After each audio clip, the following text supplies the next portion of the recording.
Hello friends, मैं सुनील शर्मा और आप सभी का एमबीबीएस बायोलॉजी क्लासेस में स्वागत है। आज के सेशन में जो हम लोग बातचीत करने वाले हैं वो हम लोगों के जो वीकली टेस्ट 2, जैसा कि आप लोगों ने पहला टेस्ट दिए, फिर उसका रिजल्ट डिस्ट्रीब्यूट किए, अब दूसरा टेस्ट हो गया है, तो उनका जो क्वेश्चन दिया गया था उनको एक्सप्लेन करेंगे कि हमारे जो एक्सपर्ट के द्वारा जो आपका टेस्ट लिया गया था उस टेस्ट में क्या क्या क्वेश्चन दिया गया था उन्हीं का सॉल्यूशन है ना। तो आप लोगों को सबसे पहले हम क्वेश्चन आप लोगों को दिखा लेते हैं, फिर हम लोग बातचीत करेंगे।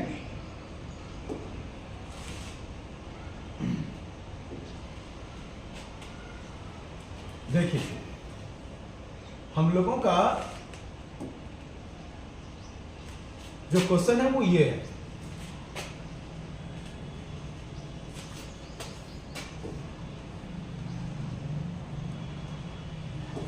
जैसा कि आप लोगों को ये सेकंड वीक का टेस्ट है हम लोगों का, है ना।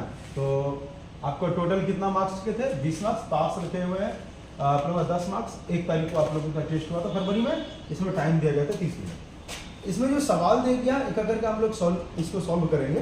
तो सबसे पहला सवाल जो हम लोगों का है कि स्वपरागन में किस पुष्प की आवश्यकता होती है। सेल्फ पॉलिनेशन में पूछ रहा है कि किस तरह के पुष्प की आवश्यकता, वही बोल रहा है which flowers is required for self pollination। आपके सामने में ऑप्शन दिया गया है ना।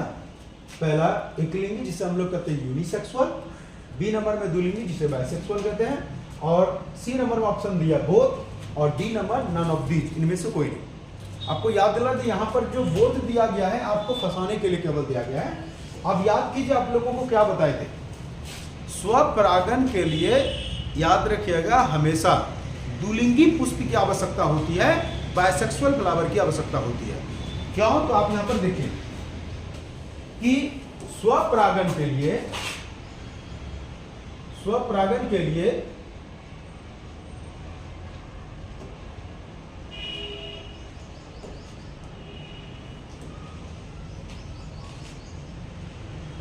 मिनिमाइज करने के लिए यही तो है क्या? गलत फेल है।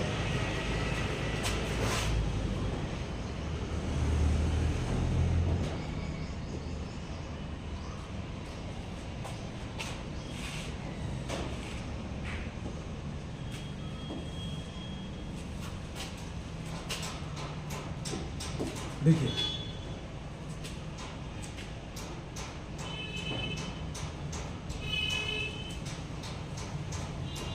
ये पुष्प का मादा जनन है और ये पुष्प का नर जनन,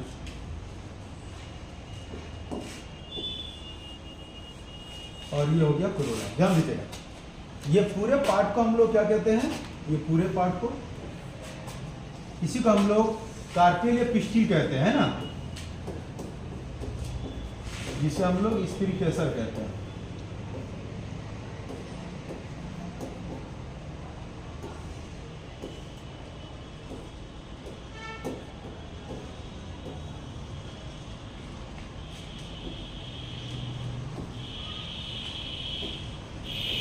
स्त्री केसर, और ये वाला पार्ट को क्या कहते हैं हम लोग? पुष्प का मादा जनन, जिसे हम लोग क्या कहते हैं? पुंकेसर। आप किसे क्या कहते हो? स्टामेन। तो ये पुष्प का नरजनन और ये मादा, दोनों का पार्ट एक ही पुष्प में रहता है जब, तो उसे हम लोग क्या कहते हैं? बाइसेक्सुअल, द्विलिंगी। अब आपको बताएं कि इसमें क्या बोले थे कि इस पुष्प का जो परागकण है यहाँ पर आके गिरा, ये परागकोश से यहाँ परागकण गिरा किसके ऊपर? वर्तिका, जिसे हम लोग क्या कहते हैं? स्टिग्मा, वर्तिका। अब जरा समझिएगा, हम लोग स्वपरागन किसको कहते हैं? जब खुद के पुष्प का परागकण और खुद ही के पुष्प के वर्तिकाग्र पर गिरे, तो इस क्रिया को हम लोग क्या कहते हैं? स्वपरागन। या तो फिर एक ही पौधे के दूसरे पुष्प के वर्तिकाग्र गिरेगा तो हम लोग इसे क्या कहते हैं? स्वपरागन।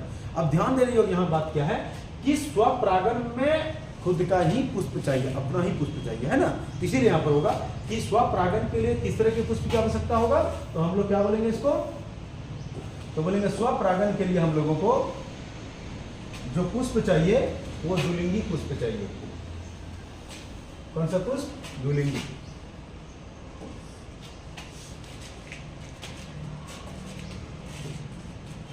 चलिए देखिए, तो हम लोगों का इसमें जो ऑप्शन हो जाएगा वो हम लोग का ऑप्शन क्या हो जाएगा? Bisexual flower. तो हम लोगों का आंसर हो जाएगा 1 नंबर का आंसर क्या हो जाएगा? B number. 1 नंबर का आंसर हम लोगों का क्या हो जाएगा? ये बी नंबर हो जाएगा। इसमें कलर शो करना है कि ब्लैक शो करेगा? ब्लैक शो करेगा। हाँ ब्लैक। ये वैसे द्विलिंगी हो जाएगा, है ना। अब अगला क्वेश्चन जो हम लोगों को दिया गया है, आनुवांशिक पुनर्योजन की क्रिया होती है जिसे हम लोग कहते हैं जेनेटिक रिकॉम्बिनेशन, है ना। तो जेनेटिक रिकॉम्बिनेशन प्रोसेस जो है कहते हैं कि आनुवांशिक पुनर्योजन की क्रिया होती है। रिकॉम्बिनेशन यहां पर जो बात कर रहा है आप लोगों से जेनेटिक रिकॉम्बिनेशन के बारे में, तो जेनेटिक रिकॉम्बिनेशन का ही दूसरा नाम है क्रॉसिंग ओवर, जिसे हम लोग क्या कहते हैं? जीन विनिमय, इसी का ही दूसरा नाम है। तो आपको बोले थे कि ये जो आनुवांशिक पुनर्योजन की जो क्रिया है वो किस में होता है? स्वपरागन में इसकी जरूरत नहीं होता, ना ही स्वपरागन में होता है। ये होता है किसमें? पर परागन में, क्योंकि पर परागन में अलग अलग जो पौधे होते हैं, अलग अलग शरीर से अपना अलग अलग एक ही जाति करेगा, लेकिन अलग अलग पौधा के बीच में जब क्रॉस होगा ना, तब उसमें फिर क्या होगा? जेनेटिक रिकॉम्बिनेशन की क्रिया होगा, आनुवंशिक पुनर्योजन होगा। तो ये पर परागन में होता है। तो यहाँ पर परागन आपको दिख रहा है? Autogamy, homogamy, xenogamy, none of this है इसमें, नहीं ना। तो आपको याद कीजिए, बताए थे पर परागन को ही कहा जाता है जीनोगेमी। तो इसका आंसर हो जाएगा कौन सा हो जाएगा? 2 नंबर का सी। ठीक है, चलिए अब क्वेश्चन नंबर तीसरा। ये कमाल का क्वेश्चन है और जैक बोर्ड में इसको पूछा गया है। क्या सवाल दिया गया है कि मकई में पर परागन होती है, कहते हैं क्रॉस पोलिनेशन अकर्स इन मेज। मकई में जो पर परागन की क्रिया होती है वो किसके द्वारा होता है? आपको यहाँ पर ऑप्शन दिया गया है ना। सबसे पहला जल के द्वारा नहीं, वायु के द्वारा, मिट्टी के द्वारा, जंतु के द्वारा। तो मकई में जो पर परागन की क्रिया होती है वो होता है वायु के द्वारा। किसके द्वारा? एयर के द्वारा, है ना।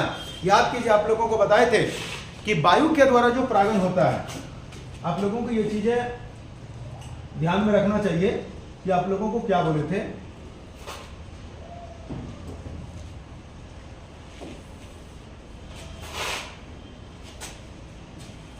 देखिए, आप लोगों को एक टर्म बताए थे,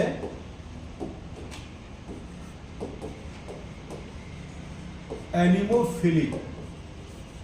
एनिमोफिली में क्या बोले थे? एनिमोफिली 2 शब्दों से बना हुआ। पहला कौन है? एनिमो। एनिमो मतलब होता है एयर, एयर मतलब हवा या वायु, जो बोल सकते हैं, है ना। और दूसरा शब्द क्या बताए थे? फिली। और फिली का मतलब आपको बताए थे पॉलिनेशन, और पॉलिनेशन का मतलब होता है परागन। तो आपको क्या बोले थे? जब पर परागन की क्रिया किसके द्वारा होगा? एयर के द्वारा होगा, वायु के द्वारा होगा, तो उसे हम लोग क्या कहते हैं? एनिमोफिली। तो आपको याद कीजिए, आपको एनिमोफिली किसमें किसमें बताए थे? तो आपको बोले थे धान, घास, बांस, मकई, गेहूं, है ना। इन सब में किसके द्वारा परागन होता है? वायु के द्वारा। ठीक है, चलिए अब हम लोगों का अगला सवाल। तो इनका जो आंसर हो जाएगा वो आंसर क्या हो जाएगा? 3 नंबर का 3 नंबर का आंसर हो जाएगा बी नंबर। मकई में परागन किससे? वायु के द्वारा। ठीक है, चलिए चौथा नंबर क्या कहता है? जनन। कहते हैं कि जनन क्या, जनन है क्या है? तो याद कीजिए, आपको इसका परिभाषा क्या बताते हैं? जनन एक ऐसी जैविक क्रिया है।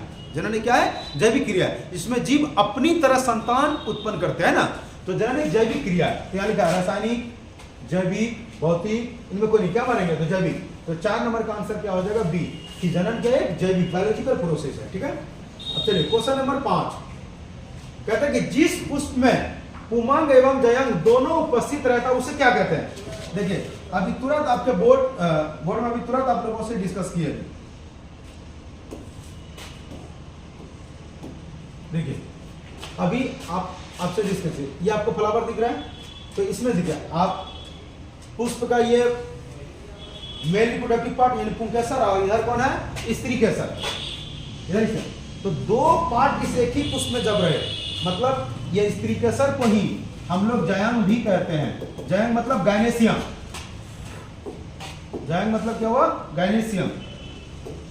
ठीक है, और ये वाला पार्ट जिसे हम लोग पुंकेसर कहते हैं, इसे आप पुमंग भी कहते हैं, मतलब एंड्रोसियम।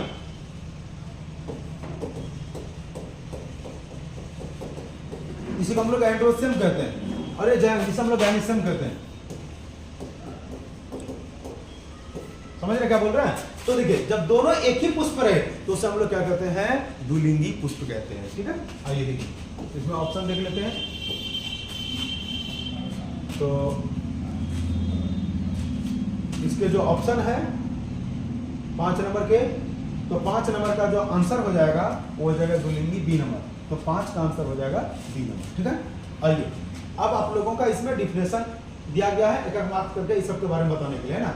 तो सबसे पहले 6 नंबर में क्या दिया गया आपको कि पर निषेचन क्या है, मतलब जीनोगेमी। जैसा कि आप लोगों को याद है कि पर निषेचन बोलिए या पर परागण बोलिए, दोनों एक ही चीज है ना। तो हम आपको इसका डिफिनेशन एक बार डील कर देते हैं। क्या बोले थे पर निषेचन? वही बोले पर निषेचन बोलिए पर परागण, दोनों एक ही चीज है। तो क्या बोले वर्षा में? यदि किसी एकलिंगी पुष्प के परागकोश से निकला हुआ परागकण, यदि किसी एकलिंगी पुष्प के परागकोश से निकला हुआ परागकण उसी जाति के दूसरे पौधे के पुष्प के वर्तिकाग्र पर गिरती है और परागण की क्रिया संपन्न करती है, तो उसे क्या कहा जाता है? पर निषेचन। ये उसी को हम लोग जीनोगेमी कहते हैं ना। एक बार फिर से हमने कहा आपको, यदि किसी एकलिंगी पुष्प के परागकोश से निकला हुआ परागकण उसी जाति के दूसरे पौधे के पुष्प के वर्तिकाग्र पर पहुंचती है, तो इस क्रिया को कहा जाता है पर निषेचन, या इसी को हम लोग जीनोगेमी कहते हैं। ठीक है, चलिए अब अगला सवाल है क्लिस्टोगेमी क्या है। और ये क्लिस्टोगेमी के लिए आपको डायग्राम का होना समझना बहुत ज्यादा जरूरी है। आइए आपको डायग्राम तो पहले हम लोग समझ लेते हैं। देखिए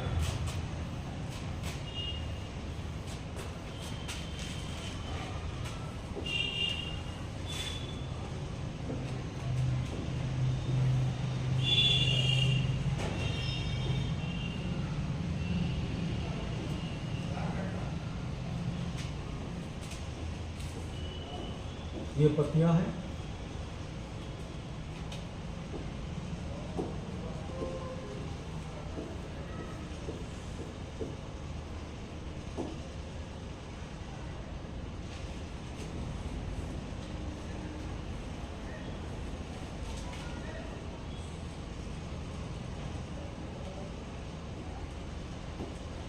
देखिए ये आपको दिख रहा है, ये हम बना रहे हैं आप लोगों का मूंगफली का।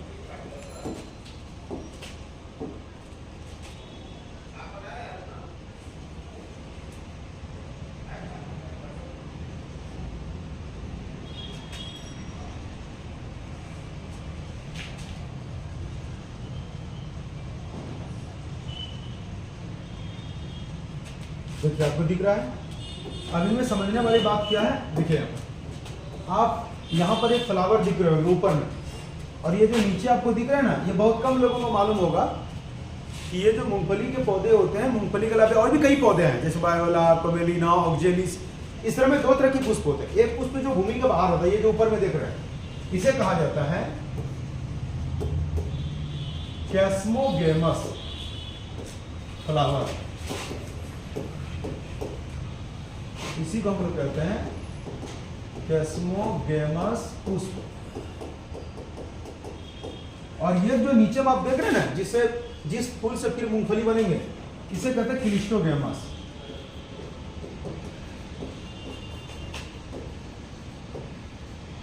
Cleistogamous flower.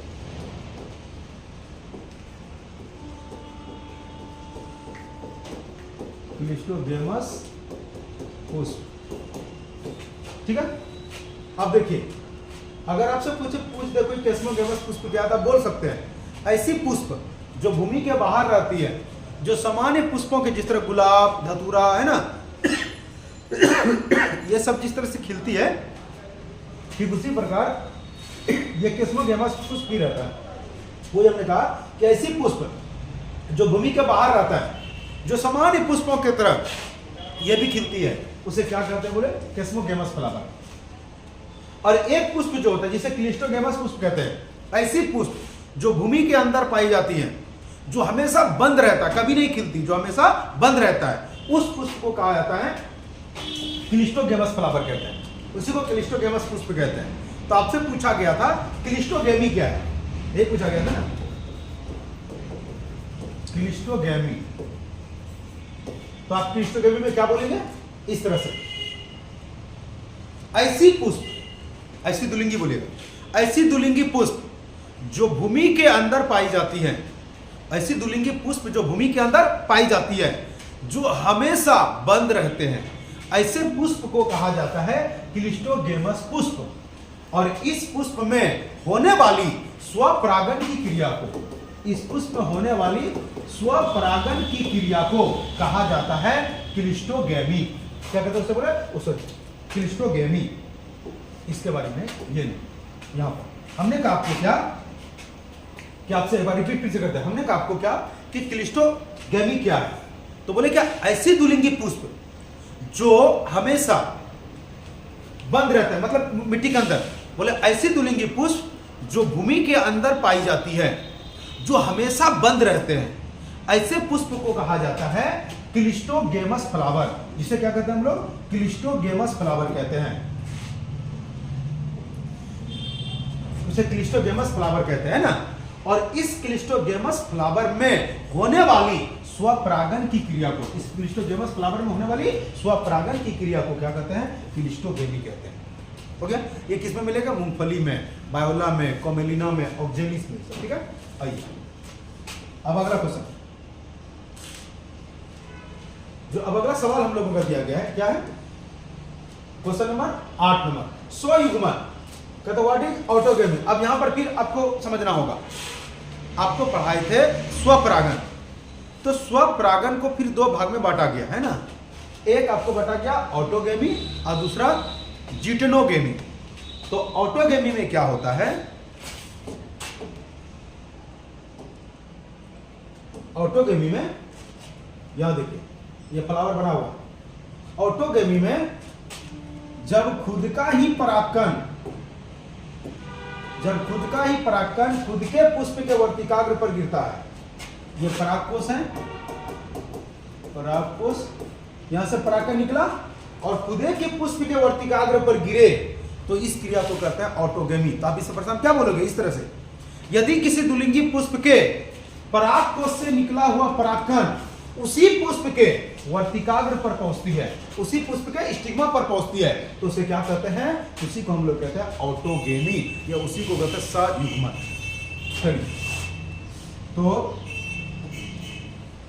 अब हम लोगों का अगला सवाल, क्वेश्चन नंबर 9, सेमल में किसके द्वारा परागण होती है। देखिए ये चीजें आपको थोड़ा याद रखना होगा, सेमल, कचनार, कदम्ब, इसमें जो परागण की क्रिया होती है वो चमगादड़ के द्वारा होती है ना, चमगादड़ के द्वारा, है ना। और चमगादड़ के द्वारा जो परागण की क्रिया होती है उसे क्या कहते हैं, उसी को हम लोग कहते हैं चिरेप्टोफिली।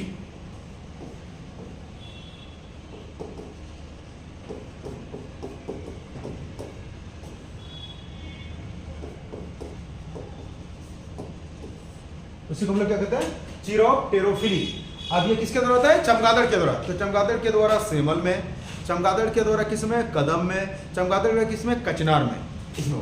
तो इसका 9 नंबर का जो आंसर हो जाएगा वो क्या होगा, चमगादड़ बैट के द्वारा, ठीक है। चलिए अब क्वेश्चन नंबर कितना है, 10 नंबर, कीट परागित पुष्प के विशेषता को लिखा, यही पूछा था ना, आपसे पूछा गया है कि कीट परागित जो पुष्प होते हैं उसकी क्या क्या विशेषता होती है। तो आप ध्यानपूर्वक सुनिएगा, तो इसका पहले लिखेंगे ऐसे। तो कीट परागित पुष्प की विशेषता इस प्रकार है, सबसे पहला पॉइंट में, कीट परागित पुष्प आकार में सामान्यतः बड़ी होती है, लार्ज होती है आकार में, जैसे गुलाब हो गया, सूर्यमुखी हो गया, देखिए आकार बड़ा है ना। दूसरा पॉइंट, पुष्प में सुगंध पाई जाती है, सेंट। अगला, पुष्प में नेक्टर ग्लैंड, मकर ग्रंथि पाई जाती है, तभी तो मधुमक्खी तितलियां वगैरह आई है ना, तो पुष्प में मकर ग्रंथि पाई जाती है। अगला, पुष्प कलरफुल होते हैं, मतलब रंगीन होती है। आगे कहते क्या कि पुष्प में परागकण की संख्या जो होगा वो काफी अधिक होगा, लेकिन वायु परागित पुष्प के मुकाबले थोड़ी कम। आगे, परागकण जो होते हैं वो चिपचिपा होते हैं। कीट परागित पुष्प में जो परागकण होते हैं वो खाने योग्य होते हैं, है ना। आगे कहते हैं कीट परागित जो पुष्प होते हैं उस पुष्प में वो काफी एट्रैक्टिव होगा, मतलब आकर्षक होती है। ठीक है, चलिए तो इसका कैरेक्टर आपके बारे में डिस्कस कर दिए। अब आते हैं अगला सवाल है कि 11 नंबर में दिया गया है पुष्प के नर जनन अंग का नाम लिखे। तो नाम लिखे एवं चित्र बनाइए। तो इसका नाम और चित्र दोनों करना है। तो पुष्प के जो नर जनन अंग है, पुष्प के नर जनन को हम लोग क्या कहते हैं? उसे हम लोग एंड्रोसियम कहते हैं। तो यहां पर एंड्रोसियम के एक भाग को लिखना है ना, तो उसे हम लोग क्या कहते हैं? स्टामेन। उसे हम लोग कहते हैं पुंकेसर। ठीक है, नाम लिख दिया। अब इसको चित्र बनाना, इसका डायग्राम भी बना दोगे, हो गया। अब इसमें परागकण को भी दर्शा दो ना,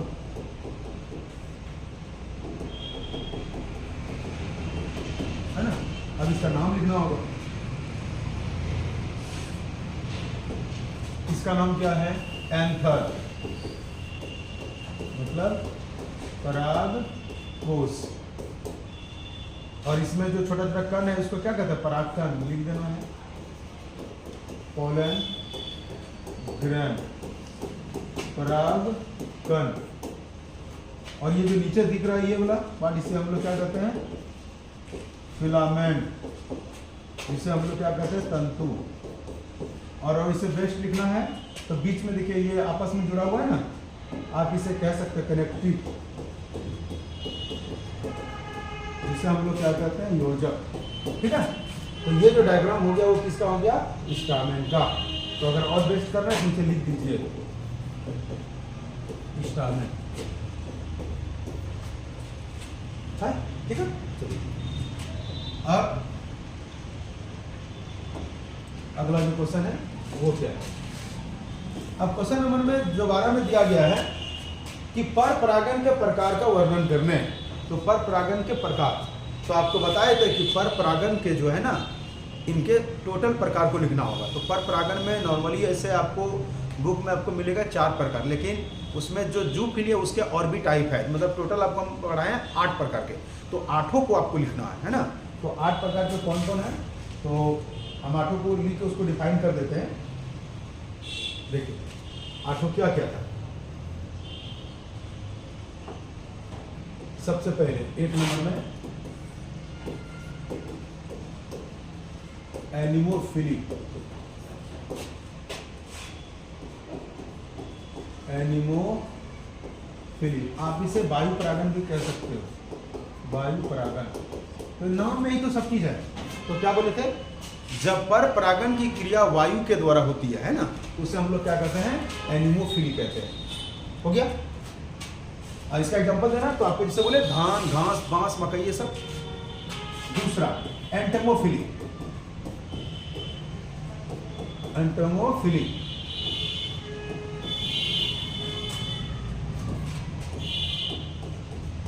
एंटमोफिली, आप इसे क्या बोलते हैं? कीट परागण कह सकते हैं। कीट परागण, तो क्या बोलेंगे? जब पर परागण की क्रिया कीट के द्वारा होती है तो उसे हम लोग क्या कहते हैं? एंटमोफिली कहते हैं। इस किसमें होगा? तो आप बोल सकते हैं जिसमें सेंट वगैरह मिलेंगे, है ना, जो कलरफुल होगा, जैसे गुलाब हो गया, रात की रानी हो गया, धतूरा हो गया, इन सब में। हाँ, चलिए अब तीसरा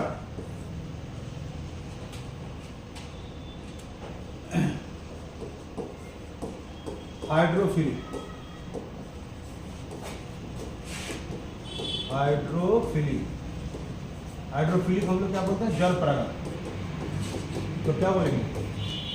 जब पर परागण की क्रिया जल के द्वारा होती है ना, उसे हम लोग क्या कहते हैं? हाइड्रोफिली। अब हाइड्रोफिली किसमें होगा? तो बेलेसनेरिया में, हाइड्रीला में, जोस्टेरा में, है ना, लेबना में। ध्यान रखेगा, कमल में, जलकुंभी में नहीं बोल दीजिएगा। कमल में, जलकुंभी में होता है कीट के द्वारा परागण। ठीक है, चलिए चौथा नंबर जूफिली।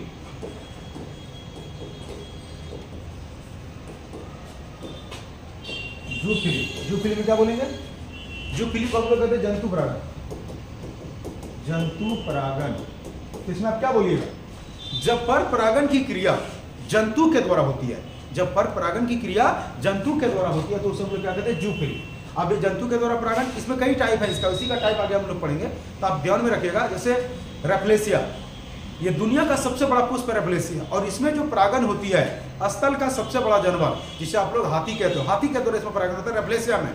हाथी के अलावे कैरियन फ्लाई के द्वारा भी होती है। वो बड़ी सी जो आकार में जो मक्खी होती है, जो मांस पर आता है, सड़ा हुआ कोई जानवर मर गया, उसके मांस पर जो मक्खियां बैठती है उसे कैरियन फ्लाई कहते हैं, उसमें भी इसी के द्वारा परागण रेफ्लेसिया है। ठीक है, चलिए क्वेश्चन नंबर 5, सॉरी 5 बोलते क्वेश्चन नंबर, जुबिली हो गया। अब अगला ऑर्निथोफिली।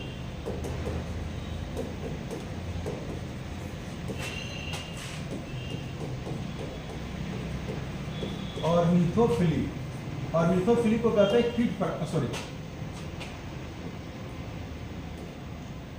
पक्षी परागण, पक्षी परागण। तो आप इससे क्या बोलोगे, वो नाम से रखा हुआ है। जब पर परागण की क्रिया पक्षी के द्वारा होगा तो उसे हम लोग क्या कहते हैं, ऑर्निथोफिली कहते हैं। अब ये किसमें होगा, तो जैसे झुमका हो गया है ना, बोगनविलिया हो गया, तो इसमें जो होगा वो ऑर्निथोफिली। कनेल हो गया, कनेल में हमिंग बर्ड जो होते हैं पक्षी, उसके द्वारा। छठा नंबर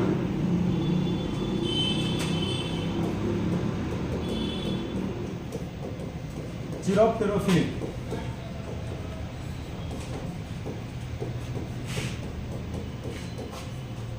चिरोप्टेरोफिली, इसी को हम लोग कहते हैं चमगादड़ परागण।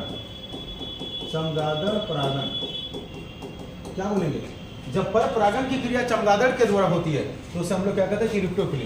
तो चमगादड़ परागण किसमें होता है, तो आपको बोले क्या कहते हैं, कदम में, कचनार में, सेमल में।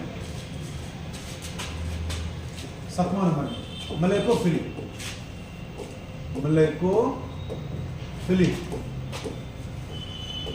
मलेकोफिली, मलेकोफिली को हम लोग कहते हैं, आप इसे घोंघा परागण कह सकते हो। कहते हैं जब पर परागण की क्रिया घोंघा के द्वारा होगा, स्नेल के द्वारा होगा तो उसे मलेकोफिली कहते हैं। किसमें होगा, कच्चू के पौधा में, है ना, कच्चू के पौधा में होगा। अब आखिर 8वां नंबर में मर्मिकोफिली। मर्मिकोफिली, मर्मिकोफिली, मर्मिकोफिली को आप कह सकते हो चींटी परागण। क्या बोलेंगे, जब पर परागण की क्रिया चींटी के द्वारा होती है तो उसे हम लोग क्या कहते हैं, मर्मिकोफिली। ये किसमें होगा, तो आपको बता, गुलमोहर, जिसे आप अंजीर, अंजीर इसी का एक वैरायटी है, अंजीर हो गया, है ना, क्या कहते हैं, बबूल हो गया, तो इसमें जो परागण होता है वो किसके द्वारा होता है, मर्मिकोफिली होती है। चलिए, कोई दिक्कत आप लोगों को। तो आज के सेशन में हम लोग इस क्वेश्चन को हम लोगों ने सॉल्व किया। ये टेस्ट एग्जाम में जो आपका पूछा गया था, तो इनको खत्म कर दिए। अब हम लोगों का जो कल जो शनिवार है, कल को तो टेस्ट है नहीं, अब अगले शनिवार को हम लोगों का टेस्ट होगा। चलिए मिलते हैं हम लोग अगले वीडियो में, तब तक के लिए नमस्कार।